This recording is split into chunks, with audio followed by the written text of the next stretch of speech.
देखिए, ये काम प्रधानमंत्री को, वित्त मंत्री को स्टेट से बात करके कंसेंसस इस पर बनाना होगा। लेकिन सवाल ये है कि जब तेल के दाम कल ही $8 गिर गए थे, तो जब दाम गिर जाते हैं तब भी रेट ये लोग घटाते नहीं। एक बार जो चीज़ें बढ़ जाती हैं वहीं पर स्थिर हो जाती हैं। इसलिए कल का जो फैसला है, और सरकारें किस लिए हैं? ये मनमोहन सिंह जी की सरकार है या मनमोहन सिंह जी की कंपनी है कि कंपनी के घाटे के बारे में चर्चा कर रहे हैं? सरकार होती है लोगों के वेलफेयर के लिए, लोगों के फलाह के लिए, लोगों के कल्याण के लिए। लेकिन ये सरकार लोगों के कल्याण की जगह लोगों के जख्मों पर नमक छिड़कने का काम कर रही है।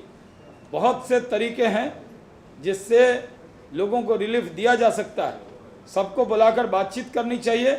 लेकिन ये सरकार जिस तरह से उन्होंने दाम बढ़ाया है, भारतीय जनता पार्टी इसका विरोध करती है।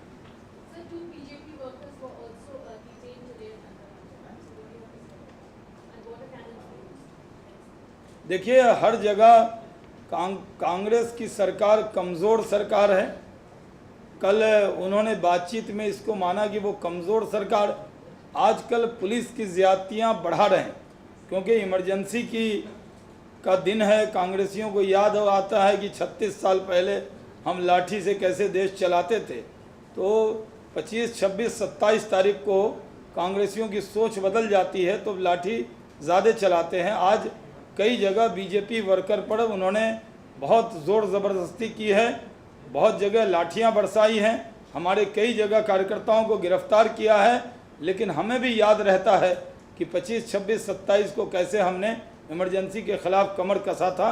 और ऐसे भी अघोषित इमरजेंसी है, पहले भी हम सब कह चुके हैं कि यहाँ किसी का किसी पर भरोसा नहीं, प्रधानमंत्री का मंत्री पर भरोसा नहीं, मंत्री का मंत्री पर भरोसा नहीं, और देश की जनता का इस सरकार पर भरोसा नहीं। ये सरकार किसी के भरोसे पर नहीं चल रही है, इस सरकार में भरोसे की कमी है। और इसी का प्रतीक है कि आज मंत्रियों के दफ्तर में भी जासूसी हो रही है, तो कौन सुरक्षित रह सकता है? ये इमरजेंसी के दिनों की याद दिलाता है।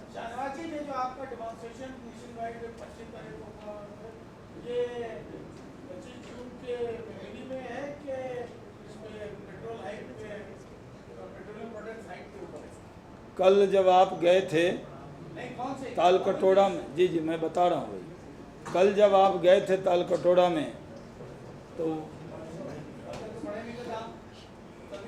परसों नहीं, तो वो ये इमरजेंसी के विरोध में वो प्रदर्शन था।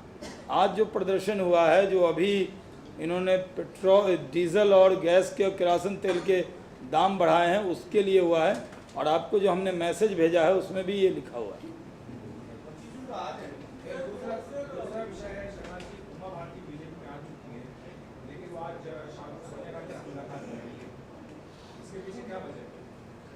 देखिए, उन्होंने अनुमति ली है पार्टी से, और वो पहले भी गंगा के अभियान से जुड़ी हुई हैं।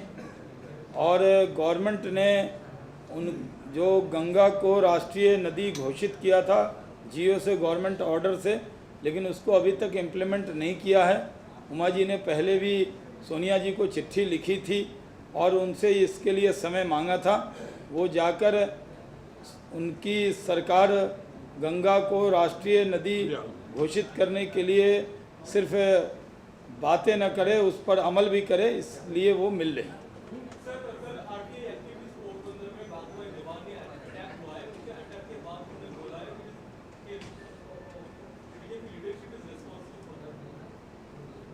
राज्य का मामला है, पता करेंगे।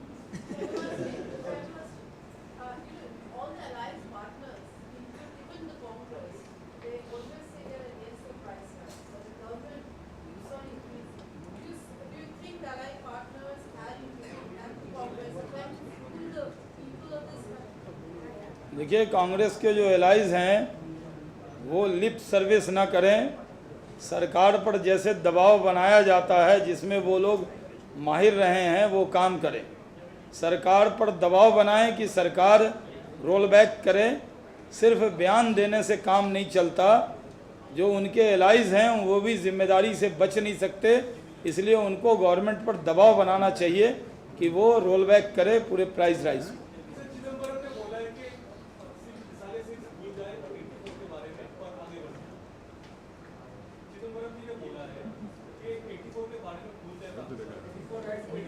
जी, चिदम्बरम की ये आदत है, वो 2G में भी बोल रहे थे कि इसको भूल कर आगे बढ़ना चाहिए। उस फाइल पर भी उन्होंने यही कहा था। तो चिदम्बरम भ्रष्टाचार पर भी लोगों से कह रहे हैं कि इसको भूल जाइए, आगे बढ़िए। और यही PSC ने उनकी ये नोटिंग को पकड़ा था कि चिदम्बरम ने किस तरह से 2G स्पेक्ट्रम के स्कैम को भूल कर आगे बढ़ने की बात कही थी। चिदम्बरम की गलतियों को हम भूल नहीं सकते। उनका मामला उनके इलेक्शन का मामला भी चल रहा है, वो भी लोगों को याद है, उसको भी लोग भूलने वाले नहीं हैं।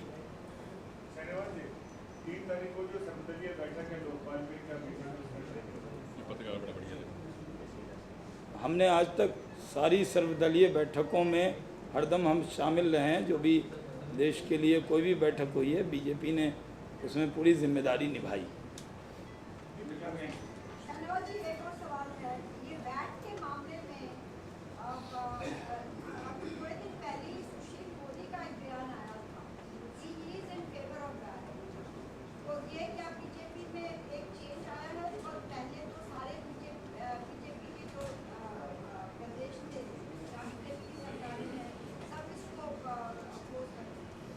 नहीं, उसके बारे में पार्टी पहले ही कह चुकी है। जो केंद्र का रुख है उससे पार्टी सहमत नहीं। और जो जी जीएसटी पे ही उस पर उन्होंने पहले भी बयान दिया था कि जो पार्टी कहेगी उस रुख को भी उनको रखना है। इसलिए पार्टी जो जीएसटी पर जो पार्टी का रुख है वही सारे वित्त मंत्रियों का जो हमारे राज्य के हैं उनका रुख होगा।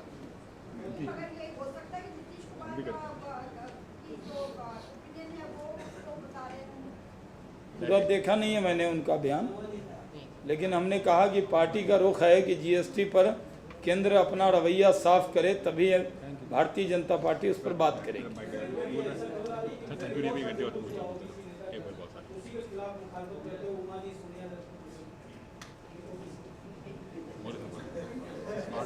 बहुत बहुत धन्यवाद जी।